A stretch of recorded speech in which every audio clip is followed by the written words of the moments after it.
বগুড়ার বিখ্যাত আলুঘাটি। এই আলুঘাটি খেতে যেমন মজা তেমনও সুস্বাদু। আমি এখানে বগুড়ার আলু নিয়েছি, লাল আলু হাফ কেজি আমি এখন পরিষ্কার করে ধুয়ে চুলায় সিদ্ধ বসিয়ে দিয়েছি। এখানে মাংস নিয়েছি 1.5 কেজি গরুর মাংস ধুয়ে পরিষ্কার করে এখন আমি মশলা দিয়ে দিয়েছি। পেঁয়াজ 3-4টা, রসুন 2টা আমান ছুলে দিয়েছি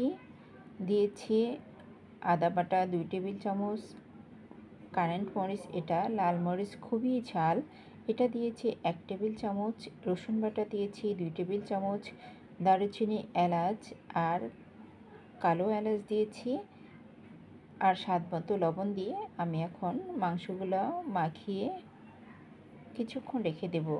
কাঁচামরিচ ভেঙে দিয়ে দিয়েছি, হাত ধুয়ে কিছুটা পানি দিয়ে দিলাম। আমি এখন ঢেকে কিছুক্ষণ ম্যারিনেট করে রাখবো। এদিকে আমি চুলার উপরে যে আলু সিদ্ধ দিয়েছিলাম সেটা আমি একটা চাকুর সাহায্যে দেখলাম সিদ্ধ হয়ে গিয়েছে। এখন আমি মাংসটা বসিয়ে দিয়েছি চুলার উপরে, নেড়ে চেড়ে এখন ঢাকনা দিয়ে ঢেকে দেব, কষানো হতে থাক। এদিকে আমার মাংস কষানো হয়ে গিয়েছে। দেখেন মাংসের যে উপরে তেলটা ভেসে উঠেছে এবং দেখতেও অনেক লোভনীয় লাগছে। আরেকটা প্যান আমি বসিয়ে দিয়েছি, দিয়ে 2 টেবিল চামচ সরিষার তেল দিয়ে দিয়েছি।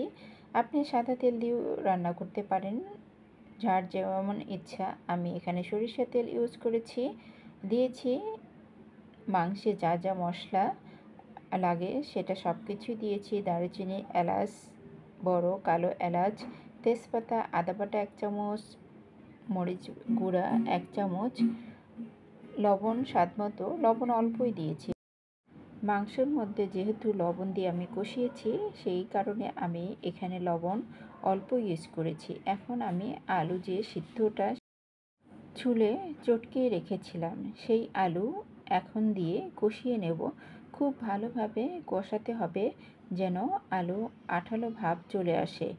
অল্প একটু পানি দিয়ে এই আলুটা কষাতে হবে। কাঁচামরিচও দিয়ে দিয়েছি। আলু খুব ভালোভাবে নেড়ে চেড়ে কষাতে হবে যেন আলুর আঠালো ভাবটা চলে আসে আর ঝোলটা একদম গ্রেভি টাইপের হয়। এখন আমার হয়ে গিয়েছে কষানো। আমি যে মাংস কষিয়ে রেখেছিলাম সেটা আমি এখন দিয়ে দিয়েছি। এখন এটা নেড়ে চেড়ে ভালোভাবে কষিয়ে অল্প পানি দিয়ে দেব। পানি দিয়ে আবার ভালোভাবে নেড়ে চেড়ে কষাতে হবে।